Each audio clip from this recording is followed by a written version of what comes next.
keys of outbound prospecting. One, it's what we talked about before, is you have to nail the prospect's language, right? How do they talk?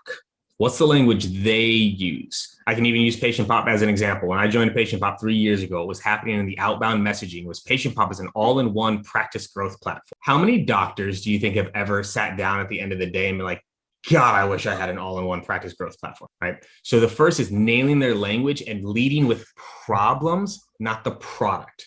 So that's the key with outbound messaging. It has to be focused on the problems you know they are more than likely facing. Because in the moment where I'm reading that email, if what you're asking me for is a 30-minute meeting to talk about your game-changing, life-changing 2 to 3x ROI producing product, I don't believe a goddamn word you're saying. But if I reach out and I go, Pete, a lot of podcast hosts are really struggling to break through that 10,000 download per month ceiling. They can't seem to scale it out. The admin starts to take too long. If that's something you're dealing with, it might be worth a conversation. Is that your world or not?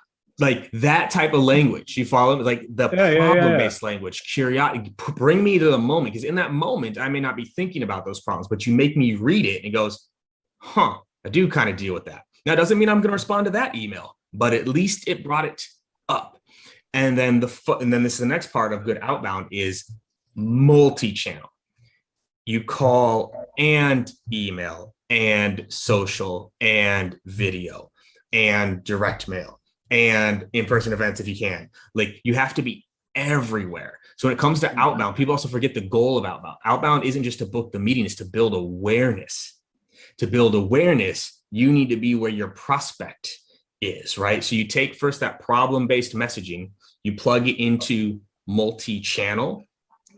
That starts to build that awareness, right? Where people go, oh, I've heard this a few times. I've seen this name a few times before. Let me go look at this real quick. Let me go take a quick look, right?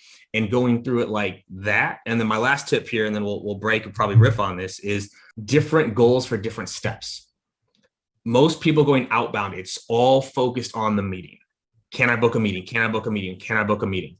I've got emails in my early steps of sequences that are fully designed to get a click. I'm not trying to book the meeting. I'm trying to build a click. If I can get you engaging in any way, now that's a warmer call. Who are my openers? Who are my clickers? Who are my responders? Right? So it's looking at engagement throughout the whole outbound prospecting process and going, okay, how can I warm them up just a little? Cold outbound going from you don't know me to meeting is tough. Cold outbound to warming you up to click something, I can do. If I can get you to click one thing, now I know you're engaging a little bit and I can make a different type of follow.